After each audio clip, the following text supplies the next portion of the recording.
My presentation sort of follows up on what was discussed in the previous panel, yeah, thank you.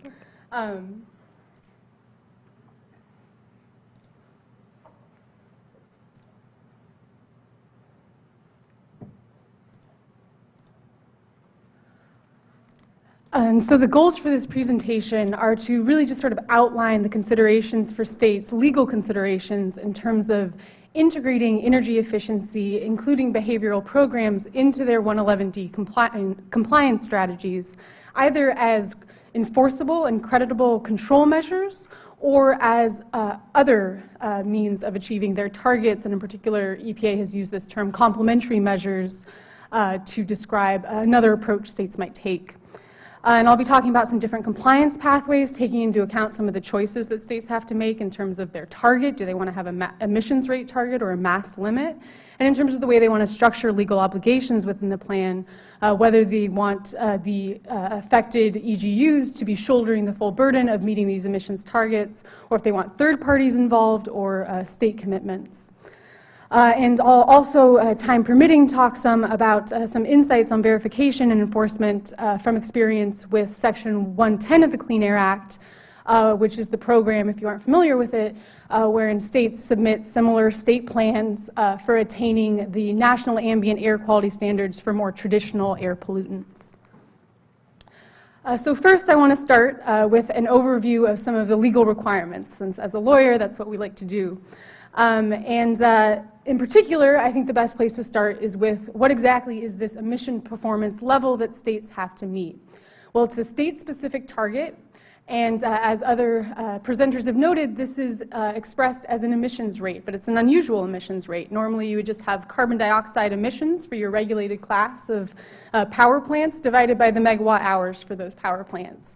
But in this case, in order to incorporate these building blocks 3 and 4, renewable energy and energy efficiency, it's a slightly more complicated equation where you are manually incorporating the generation from renewables and nuclear plants, as well as the displaced generation from energy efficiency programs into your rate calculation.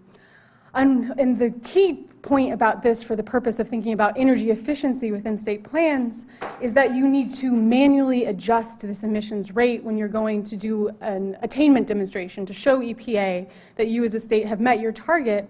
You have to figure out exactly how many megawatt hours were displaced by these programs and add that into the denominator of this emissions rate. And so that can pose serious problems for crediting behavioral programs or any energy efficiency measures where it's difficult to determine the exact energy savings as a result of them. To provide flexibility for states, EPA has said that it will allow states to translate this to a mass target. This is a very oversimplified explanation of it, but the general idea of this is that states would sort of multiply this emissions rate by the anticipated generation of these units over the compliance period. So that's the target, and then the rule also sets forth certain requirements for the state plan to show that they are going to meet this target. I'll go over these very quickly since I think it's a little bit redundant with what other speakers have said. You have to have emission standards. These are control measures, enforceable control measures that will in aggregate take the state to that emissions performance level that's required. These can apply to the affected EGUs, but they could also apply to other affected entities. And as a previous speaker noted, it's possible that a state could take commitments upon itself. You need a demonstration that each of these emission standards is quantifiable, verifiable, non-duplicative, permanent, and enforceable. And as you all well know, this can be a tricky thing to do. It can be tricky to make this demonstration with respect to certain energy efficiency programs, especially programs aimed at changing behavior, things like price signals or consumer education programs, or putting a meter on someone's wall that tells them how much electricity they're using, how much it's costing, what appliance are using it. It's hard to predict how that's going to result in energy savings, and it's also hard at the back end when you're doing your attainment demonstration to say, here's exactly how much energy savings we got from those programs. EPA is also sort of specified as an additional gloss on the verification requirement that end-use energy measures in particular need to include an evaluation, measurement, and verification plan that's going to specify how the state will determine the effect of these measures in the course of plan implementation. And then finally, there are monitoring, reporting, and requirements for implementing corrective measures in the event that the plan is falling behind. So one key point I want to make at the start of this presentation is that not all measures that a state uses to achieve the targets have to be these federally enforceable control measures. As EPA notes in the preamble to the rule, a state could rely on carbon dioxide emission standards enforceable against affected EGUs, and then also include either enforceable or complementary renewable energy and demand-side energy efficiency measures that will lower cost and otherwise facilitate compliance. And so it's drawing this distinction between what would be enforceable measures and complementary measures. Now, complementary measures aren't actually defined anywhere, and they're not mentioned in the actual text of the proposed rule itself. This is just in the preamble that EPA is pointing this out. And so it's unclear what exactly the legal status of this might be. Does EPA want the states in their state plans to say, here's how we would use complementary measures to get us to our emissions target, or would there be no requirement whatsoever to discuss these? Another thing that EPA notes is that complementary measures make sense in the context of a plan that adopts a mass target because you don't need the same, as I mentioned before looking at this, you don't need to manually account for the megawatt hours displaced by energy efficiency or the megawatt hours that are now being produced by renewable energy with a mass-based target. The mass itself suffices. If you were to provide independent credit for energy efficiency, so let me back up. If you were to adopt a statewide cap-and-trade system where the full responsibility of meeting the emissions target was allocated amongst EGUs, if you provided separate credit, additional credit for energy efficiency measures, you'd end up double counting because the emissions reductions from those energy efficiency measures are going to be reflected in the actual emissions generated by the power plants at the source. And so based on these requirements, various energy efficiency advocacy organizations and us at the center have identified different compliance pathways. The first might be a mass-based cap-and-trade system. The idea here is that a state would adopt a mass emissions target and allocate reduction obligations among the affected EGUs. Trading would be permitted. And then in terms of how you would include both renewable energy but also specifically energy efficiency measures in that, well, you could have an offset system that would actually be part of the crediting system. And this would be sort of part of the enforceable components of the plan because it's integral to assessing the compliance of EGUs. But then you could also include complementary renewable energy and energy efficiency measures, things that the state's going to do to reduce demand for electricity that's being generated at these sources that are having to ratchet down on their emissions so very quickly. You could also have a rate-based trading system. I'm not sure if the Western Resource Advocates proposal is focused on a rate-based system. It could go either way. Okay, and so the idea here is similar, but there's very different considerations when it comes to incorporating energy efficiency into a rate-based system. You need to actually trace, you need to quantify and verify the energy savings and emissions reductions from those measures. That's not to say that each of those individual measures has to be enforceable. The system itself for crediting has to be enforceable. The obligations on the EGUs have to be enforceable, but the individual measures would not necessarily need to be federally enforceable. Another approach would be the portfolio approach. A couple speakers before touched on this. The idea here is that you could even impose obligations on other actors, such as if you are in a state that does not have a vertically integrated utility structure, you might want to have distribution utilities be subject to energy efficiency resource standards, since they're the ones who are better positioned to administer those. And so in this context, if you want your energy efficiency measure to sort of help you get to your target, you do need them to be federally enforceable, quantifiable, non-duplicative, verifiable, et cetera.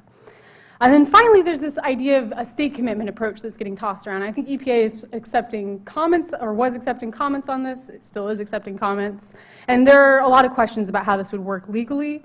But the basic idea is that the state commits to some or all reductions This has to be accompanied by regular reporting and contingency planning and implementation of corrective measures if there's a shortfall, which is already sort of built into the rule anyways. And so this might be a pathway for including including energy efficiency measures that might look like those in a portfolio-based plan without them being federally enforceable. And the federal enforcement is a concern for the reasons already covered by some of the speakers. So some considerations for states looking at these different pathways. I'm sort of trying to think about pros and cons. You would need a crediting system if you want to provide energy efficiency offsets. The idea behind these is that if a utility implements an energy efficiency program, all of the savings from that program don't necessarily go directly to that utility. And so this, an offset program can provide a means of crediting utilities for the full value of energy efficiency measures they implement. And there's also ways to build in additional incentives that make energy efficiency even more attractive. But for complementary measures, there's not this need to independently verify and credit these measures. That's not to say that the state wouldn't still want to be tracking these and sort of assessing their performance, because that's in the state's interest to know what works and what doesn't. It's just not something that necessarily EPA needs to be monitoring so closely, and it's not something that is fundamental for understanding whether EGUs have met their limit in a mass-based system. But there's some drawbacks too, actually sticking with that benefit, one thing I should really highlight about this that's important in terms of thinking about how do we integrate behavioral programs, programs implemented by third parties, innovative programs.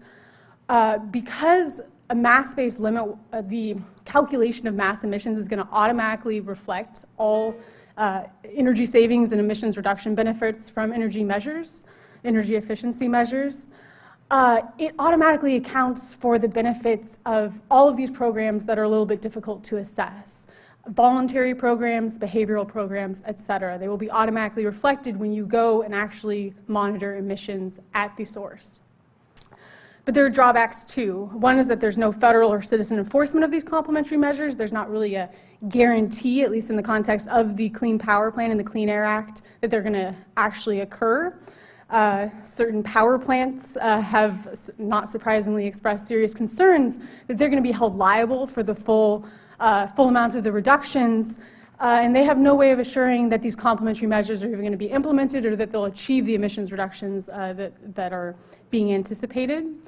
The legal status of the complementary measures is unclear. That's something EPA needs to think about. And also a very important point raised by Eric Massey is that there is this sort of loophole there where in a mass-based system, a power plant could potentially comply by shifting generation to new sources which aren't regulated under 111D of the Clean Air Act or the Clean Power Plan. They are regulated under Section 111B, which is new source performance standards. And so I think that's a loophole that EPA definitely needs to address in the final rule. So compliance option 2, rate-based trading. I think the way I frame this, it makes it seem a little more negative than the previous option, and I don't necessarily mean that I have mixed feelings about all of them. There are pros and cons. But from an energy efficiency standpoint, in particular from the standpoint of wanting to encourage behavioral programs or more innovative emerging programs, there are some drawbacks. You have to have much more rigorous verification protocols in order to actually credit the reductions from these programs. There's more opportunity to game the system, not necessarily throughout the process, but just at that point when actual attainment is being demonstrated. And again, at the point of demonstrating attainment, there's also going to be a greater administrative burden, although I do think that things like an energy efficiency registry could really go a long ways in terms of reducing that burden. And just generally speaking, something like that would help a lot with making rate-based trading more feasible for states with more limited capacity for verification and such. And then there's just a smaller universe of qualifying measures because it's not necessarily just the enforceability concern, it's really this issue of quantifying and verifying emission reductions from these measures. The enforcement would still only be required with respect to the affected EGUs and the system that's in place for gauging their compliance. So every single energy efficiency measure that ends up getting credited is not itself federally enforceable. I am just about out of time. So I already kind of people have gone over the state commitment approach. I have so much more content. One thing I really want to highlight for everyone is that there are some examples of state implementation plans under Section 110 of the Clean Air Act, where energy efficiency has been used to attain traditional air quality standards. And if you want, you can ask me about that during the Q&A session, and I can cover it more. But for now, I do not want to delay you guys getting to the happy hour and dinner.